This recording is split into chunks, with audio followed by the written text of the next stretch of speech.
Well, I get the configuration back. Stephen Doyle! Yes, my man. Brought his whole family with him to show that he was a good boy tonight. He did not go drinking with us cavalier fellows. He came to read poetry. I feel like I need Robert Newton here speaking for me. Yes, really. Stephen Doyle, bless us. Thank you, Robert. Oh, yep.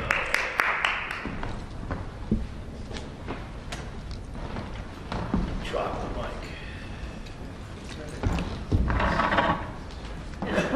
Oh, Robert left, honey.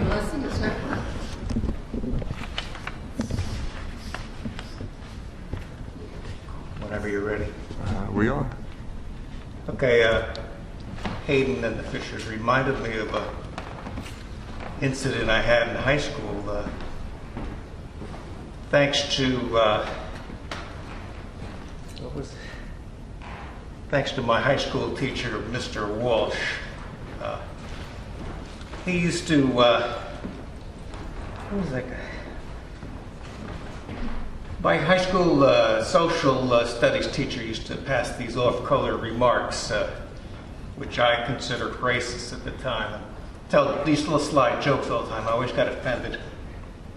And I decided to write a book report entitled, "Are We a Racist Society?" It was basically directed at him. And a lot of it was based on the autobiography of Malcolm X, who, at the tender age of 17, turned me into the self-hating white person I am today. He made a comment in the book, I can deal with the crackers because I know where they're coming from.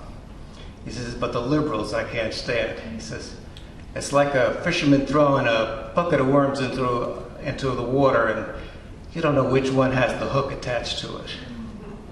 I felt like one of those bucket of worms. Sometimes I still do.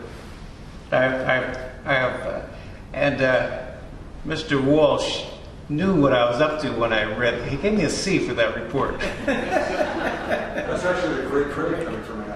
And he said to me, "So who are you to call me a racist?" So he knew what it was. He knew what I was up to. And he paid me a very high compliment. He said, "You sound like one of those idiots on Channel 13. I have two poems that have nothing to do with Black History Month, so forgive me.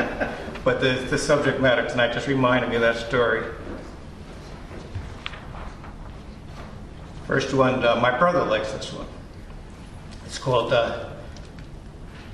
Standing on the Bridge 2. Standing on the bridge between the past, present, and the future. Night falls. Listening to some laid-back, tripped-out hip-hop jazz by my number one son. Summertime. Feels good. It gets darker, chilling. Time stands still. Night falls. It's still hot. He tools around with the computer.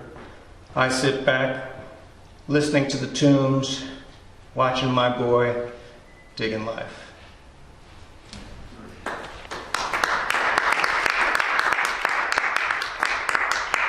My wife made me promise I wasn't going to read any Valentines to her.